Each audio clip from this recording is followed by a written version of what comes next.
car now! Hands car, I can see it. What? Why? Don't fight! Get on the ground! Face down! Okay. Please. I am. Hands behind your back! Do it now! I didn't do anything, man. Stop moving! You can't do this. I know my rights. This is the raw audio from the climax of an encounter that would obliterate a decorated police officer's career. A moment of deluded defiance captured for posterity.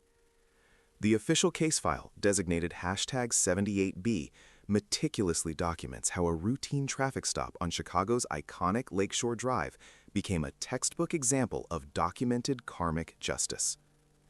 On the evening of April 14th, Officer Frank Miller, a 12-year veteran of the Chicago Police Department, initiated a confrontation with Mr. Marcus Thorne, a man he perceived as out of place in a luxury vehicle. This single, prejudice-fueled decision triggered a chain of events that would be irrevocably recorded by Officer Miller's own body-worn camera and the unblinking eye of a nearby condominium's security system.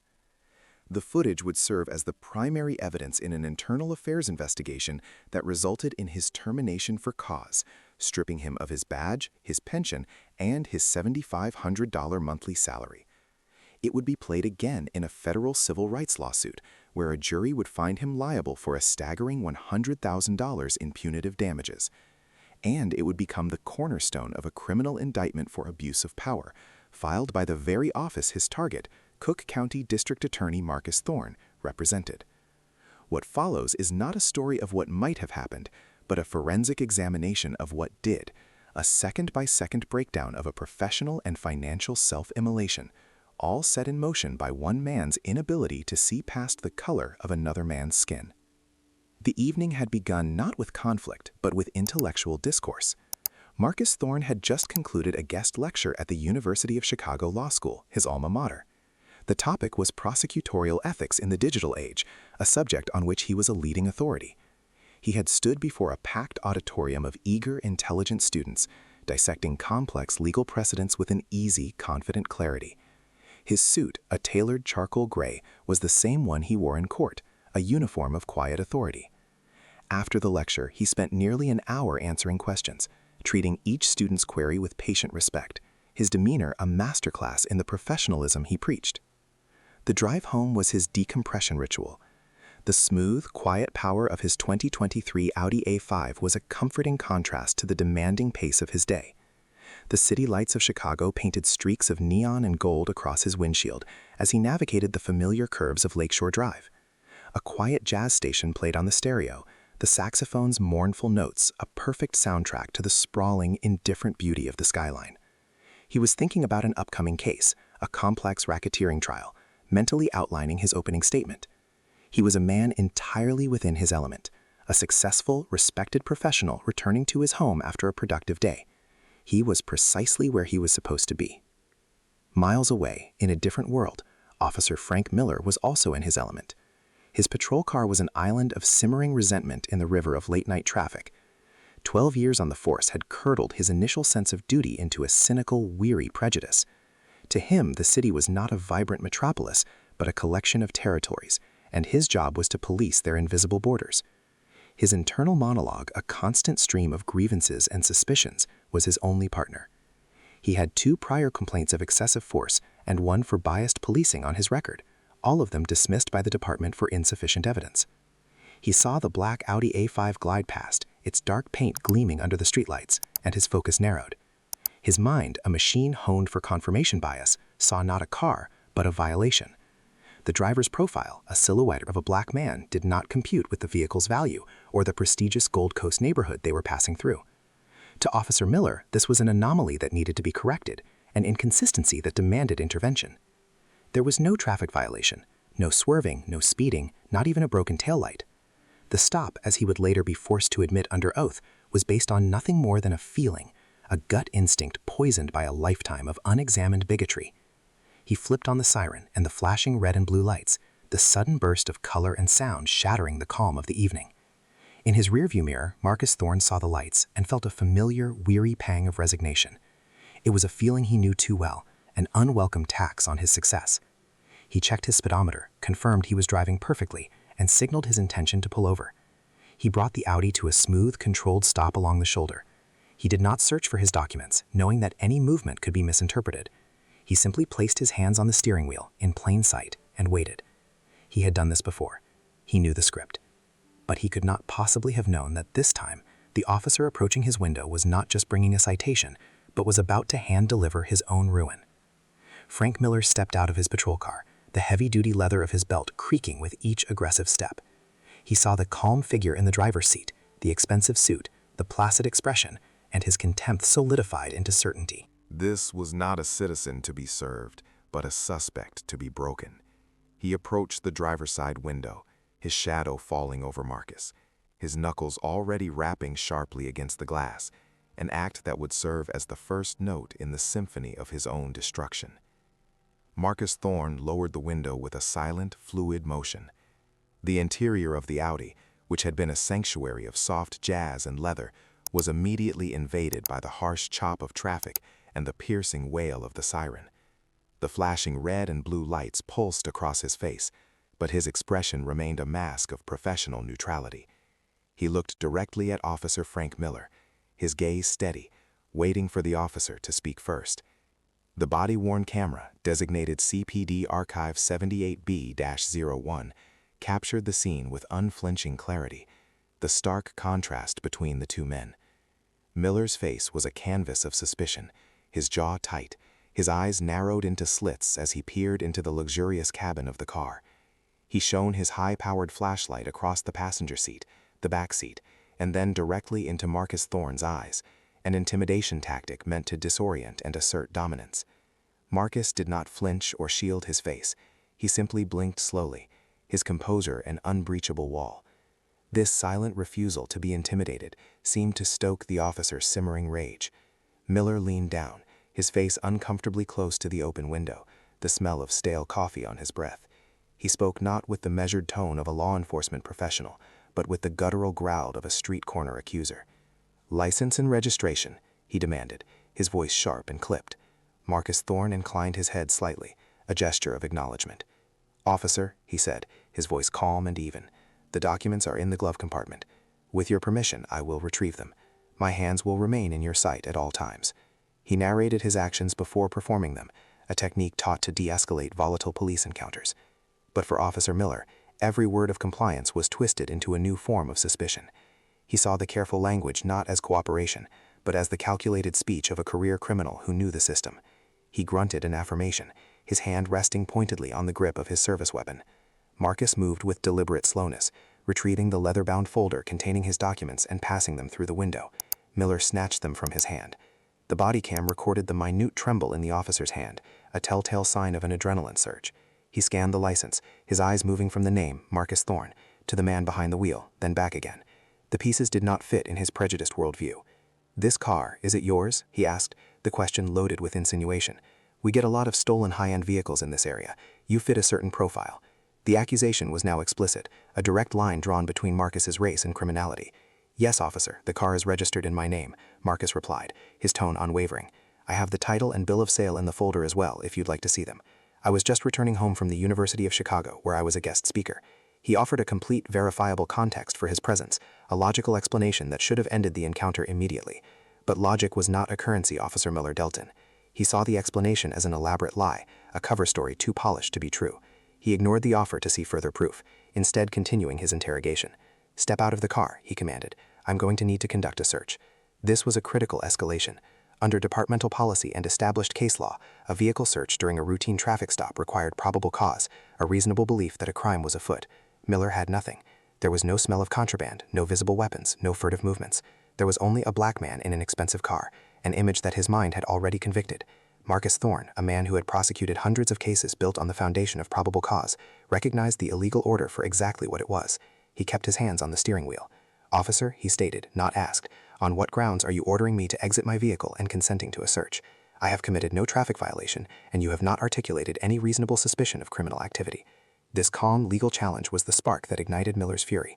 He saw it as a direct affront to his authority, a criminal brazenly quoting the law back to him. His face, already flushed, darkened with rage. The audio recorded a sharp intake of breath, the precursor to an explosion. He took a step back from the car, his posture shifting from interrogation to confrontation. He was no longer a peace officer. He was an aggressor whose worldview had been challenged. The footage from the nearby condominium CCTV camera, time-stamped at 9:36 p.m., shows Miller unsnapping the retention strap on his holster. He was preparing to enforce an unlawful order with the threat of violence, a move that would prove to be the most expensive mistake of his life. The escalation of a confrontation is often one-sided. If you believe in the importance of calm and professionalism as tools against prejudice, leave a like to support this story. Share your opinion in the comments. What is the line between a standard procedure and an abuse of power?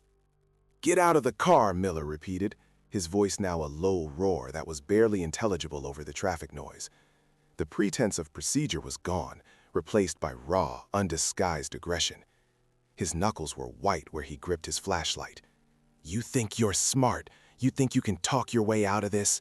I am the law out here. When I tell you to do something, you do it." The body cam footage vividly shows his spittle hitting the side window as he yelled. For Marcus Thorne, the situation had crossed a dangerous threshold. He was no longer dealing with a biased officer, but an unstable one. His mind worked with the cool precision of a surgeon. He was simultaneously assessing the threat level, calculating his legal options, and memorizing every detail of Miller's uniform, his badge number, and his exact words. His own emotional response was compartmentalized, locked away to be dealt with later. In the present moment, there was only the tactical reality of survival and the professional imperative of evidence collection. He knew that the body cam was recording, a silent, objective witness to his own potential victimization. He also knew that his response would be scrutinized just as intensely as the officers. Any sign of anger, any hint of physical resistance would be used against him, twisted into a justification for whatever came next. He had to remain perfect. He had to be unimpeachable. So he held his ground, not with aggression, but with the immovable force of the law itself. "Officer Miller," he said, his voice retaining its impossible calm, "I will ask you one more time to state the legal basis for your order. If you cannot provide one, I must respectfully decline to exit my vehicle. I am not obstructing your investigation because as of now, there is no lawful investigation to obstruct. I am asserting my Fourth Amendment right against unreasonable searches and seizures." The mention of the Fourth Amendment seemed to break something in Frank Miller. It was a language he did not understand, a concept he saw as a loophole for criminals, not a fundamental right for citizens. The official psychological review conducted after the incident would theorize that Miller suffered from a severe authority complex. Any questioning of his commands was perceived as a personal attack. His internal monologue, as he would later confess to a therapist during a court-mandated session, was a torrent of fury. "Who does this guy think he is, lecturing me on the law? I'll show him the law." The video evidence supports this analysis. Miller is seen balling his free hand into a fist. He abandoned all attempts at verbal persuasion. "That's it," he snarled, a promise of violence hanging in the air. "You're resisting arrest. Obstruction of justice. We're going to the station, and we'll figure out whose car this is there." He reached for the handle of the Audi's door, his intent clear. He was going to physically pull Marcus Thorne from the vehicle. In that single, irrevocable moment, Officer Frank Miller crossed a line from which there was no return. He was no longer enforcing the law, he was breaking it, on camera, for the entire world to see. He was a man so thoroughly blinded by his own prejudice that he could not see the precipice in front of him. He was about to lay hands on the chief prosecutor for the entire county, a mistake that would not just cost him his job, but would obliterate the very foundations of his life. He tugged on the handle, a decision that would echo through courtrooms and disciplinary hearings for years to come. The moment Frank Miller's fingers closed around the cold metal of the door handle, the incident crossed a legal and ethical event horizon. The body cam, its lens pointed slightly downward, captured the strain in his knuckles, the tremor of adrenaline-fueled rage running through his arm. Inside the car, Marcus Thorne did not move. He did not brace for impact or show any sign of fear. Instead, he spoke, and his voice, though calm, cut through the night with the sharp, undeniable weight of authority. "Officer Frank Miller," he said, his tone unchanged from his first words, "I recommend you cease this action immediately. I and Marcus Thorne, the Cook County District Attorney. Your conduct from this moment on is being formally recorded and constitutes prima facie abuse of power under color of law and a civil rights violation. Under state law, you lack the authority to arrest me under these circumstances. I suggest you call your supervising officer to the scene." The statement was a lifeline, a final opportunity for Miller to de-escalate, to recognize the cataclysmic nature of his error. But his mind, clouded by a storm of bigotry, was incapable of processing the information. The reflection in the Audi's polished side window, captured by the condominium CCTV 04B, showed a mask of pure aggressive disbelief. He saw the words not as a statement of fact, but as the desperate, arrogant bluff of a cornered criminal. The official internal affairs report would later note that Miller's prejudice created a cognitive dissonance so profound that he was literally unable to reconcile the image of the man before him with the title he claimed. District Attorney, Miller scoffed, the sound a ragged bark of derision. Yeah, right, and I'm the mayor of Chicago. The body cam audio registered a sharp spike in volume as he leaned in again.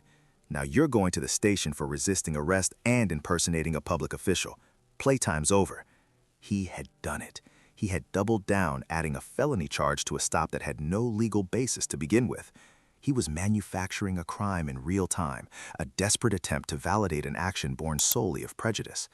Each word he spoke, each threat he leveled was another nail in the coffin of his career, another piece of irrefutable evidence for the prosecution that would eventually bear his name. Unfazed by the new threat, Marcus Thorne simply held the officer's enraged gaze for a beat. Then, with the same deliberate slowness he had used to retrieve his documents, he reached into the inner pocket of his suit jacket. Miller tensed, his hand instinctively moving back toward his weapon, but Marcus produced only a sleek black smartphone. He was not calling a lawyer, he was not calling for help, he was calling the end of Officer Frank Miller's career. The moment Frank Miller's fingers closed around the cold metal of the door handle, the incident crossed a legal and ethical event horizon. The body cam, its lens pointed slightly downward, captured the strain in his knuckles, the tremor of adrenaline-fueled rage running through his arm. Inside the car, Marcus Thorne did not move. He did not brace for impact or show any sign of fear. Instead, he spoke, and his voice, though calm, cut through the night with the sharp, undeniable weight of authority. "Officer Frank Miller," he said, his tone unchanged from his first words, "I recommend you cease this action immediately.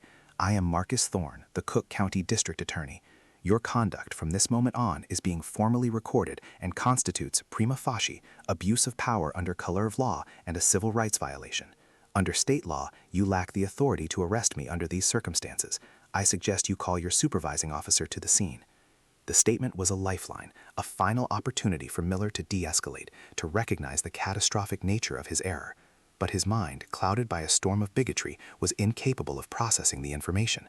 The reflection in the Audi's polished side window, captured by the condominium CCTV 04B, showed a mask of pure aggressive disbelief. He saw the words not as a statement of fact, but as the desperate, arrogant bluff of a cornered criminal. The official internal affairs report would later note that Miller's prejudice created a cognitive dissonance so profound that he was literally unable to reconcile the image of the man before him with the title he claimed. "District Attorney," Miller scoffed, the sound a ragged bark of derision. "Yeah, right, and I'm the mayor of Chicago." The body cam audio registered a sharp spike in volume as he leaned in again. "Now you're going to the station for resisting arrest and impersonating a public official. Playtime's over." He had done it. He had doubled down, adding a felony charge to a stop that had no legal basis to begin with. He was manufacturing a crime in real time, a desperate attempt to validate an action born solely of prejudice. Each word he spoke, each threat he leveled, was another nail in the coffin of his career, another piece of irrefutable evidence for the prosecution that would eventually bear his name. Unfazed by the new threat, Marcus Thorne simply held the officer's enraged gaze for a beat. Then, with the same deliberate slowness he had used to retrieve his documents, he reached into the inner pocket of his suit jacket. Miller tensed, his hand instinctively moving back toward his weapon, but Marcus produced only a sleek black smartphone. He was not calling a lawyer, he was not calling for help, he was calling the end of Officer Frank Miller's career. The piercing wail of approaching sirens grew from a distant cry to an immediate overwhelming presence in a matter of seconds.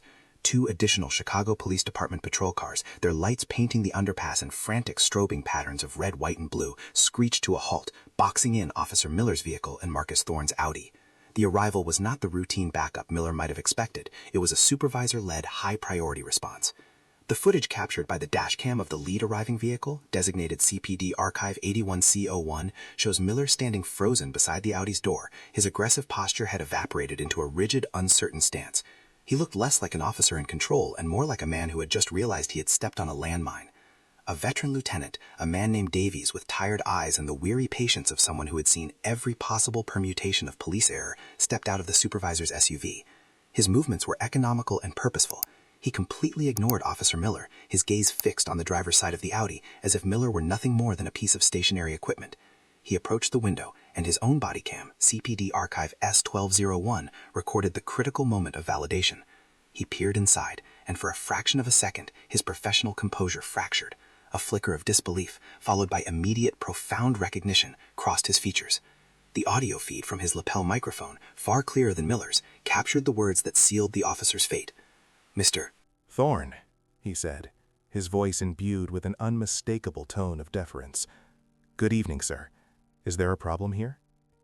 The word sir was not a question, but a statement of respect, a public acknowledgement of a power dynamic that Frank Miller had been pathologically unable to comprehend. It echoed in the small space between the cars, a sonic shockwave that visibly rocked Miller on his heels. The two junior officers who had arrived with Davies exchanged a wide-eyed, silent glance. They were witnesses, and they knew it. They had just arrived at the scene of a career's death. The world, as seen through the lens of Frank Miller's body cam, seemed to judder and lose focus. The audio recorder captured the sound of his own sharp, ragged gasp for air as the blood drained from his face, leaving a sickly, ashen mask under the pulsing emergency lights. The entire architecture of his reality, built on a foundation of prejudice and a sense of untouchable authority, collapsed in that single instant. The man he had profiled, harassed, and was moments away from illegally arresting was not just telling the truth. He was a man to whom lieutenants said sir. Inside the car, Marcus Thorne's expression remained unchanged. He met Lieutenant Davies' gaze with the same unnerving calm he had shown Miller. "Lieutenant, good evening," he said, his voice a steady, factual anchor in the chaos. "I'm afraid there is a problem. Officer Miller initiated this stop without cause, ordered me from my vehicle without probable cause, and when I asserted my constitutional rights, he threatened me with arrest for obstruction of justice. He then informed me I would also be charged with impersonating a public official." Each sentence was delivered with the dispassionate precision of a legal brief being read into the record. He knew he was speaking to at least 4 active recording devices, creating an unassailable narrative of evidence. Lieutenant Davies listened without interruption, his face hardening into a mask of cold fury. It was the controlled anger of a commander who understood the colossal liability his subordinate had just created. The potential lawsuits, the public relations nightmare, the stain on the department, it all flashed in his eyes. He turned slowly, deliberately, to face the shell-shocked Officer Miller. The shift in his demeanor was absolute. The deference he had shown Thorne was replaced by a tone of glacial authority. "Officer Miller," he began, his voice low and lethally quiet, "is your body-worn camera active and recording this interaction?" Miller, his mouth agape, could only manage a spastic nod. "Good," Davies said, the word landing with the finality of a gavel strike, "because it is going to document you handing me your service weapon, grip first. Then you will give me your badge. You are hereby relieved of duty and placed on immediate administrative leave. You will report to the Internal Affairs Division at 7 a.m. sharp. Until then, you are not to speak with anyone. You are dismissed." The public castration of his authority was swift and brutal. In front of the man he had just tried to victimize, Frank Miller, his hands trembling so violently he could barely unfasten the snaps on his duty belt, surrendered the symbols of his power. The quiet clicks of his weapon being secured and his badge being taken were the last sounds of his career. The public humiliation was total, but as he stood there, stripped and shamed on the shoulder of Lakeshore Drive, he couldn't possibly comprehend that this was merely the first gentle tremor of the earthquake that was about to obliterate his entire life. The fallout from Frank Miller's catastrophic misjudgment was not a slow decay, but a rapid, systemic demolition of a life. The silence that descended on Lakeshore Drive after Lieutenant Davies dismissed him was the overture to a symphony of consequences, each note played with the cold, impersonal precision of bureaucratic and legal machinery. The first movement was administrative. His 7 a.m. appointment with the Internal Affairs Division was not an interview, it was an arraignment. In a sterile conference room, the complete audio-visual record of the incident, compiled from his own body cam, the condominium CCTV, and Lieutenant Davies' body cam, was played on a large monitor. The footage was presented without commentary because none was needed. The police union representative assigned to him, a man who had seen decades of departmental misconduct, sat with his arms crossed, his expression a mixture of resignation and disgust. There was no defense to be mounted. Miller's actions, his words, his escalating aggression were all preserved in high-definition clarity. The review board's decision was unanimous and delivered within a week. Termination for cause. This was not a negotiated resignation. It was the institutional equivalent of an excommunication. The designation meant he forfeited his entire pension, a fund he had paid into for 12 years, which had a projected lifetime value of over $850,000. His name was also permanently added to the state's Brady List, a database of law enforcement officers whose history of dishonesty or misconduct makes their testimony in court worthless, effectively rendering him unemployable in any law enforcement capacity in the United States for the rest of his life. His $7,500 monthly salary ceased immediately. The career he had built, the identity he had clung to, was surgically excised from his existence. The second movement was civil. Marcus Thorne's lawsuit was filed not for financial gain, but as a matter of public principle. The case, Thorne v. Miller CPD, was a masterclass in legal efficiency. Miller's own body cam footage was Exhibit A. During the two-day trial, the jury watched the encounter unfold on a screen, their faces hardening with each escalating threat from the former officer. Miller's attempt to paint himself as a victim of a stressful job fell apart under cross-examination when he was forced to admit, under oath, that there was no traffic violation and that the stop was based on a profile. The jury deliberated for less than 45 minutes before returning their verdict.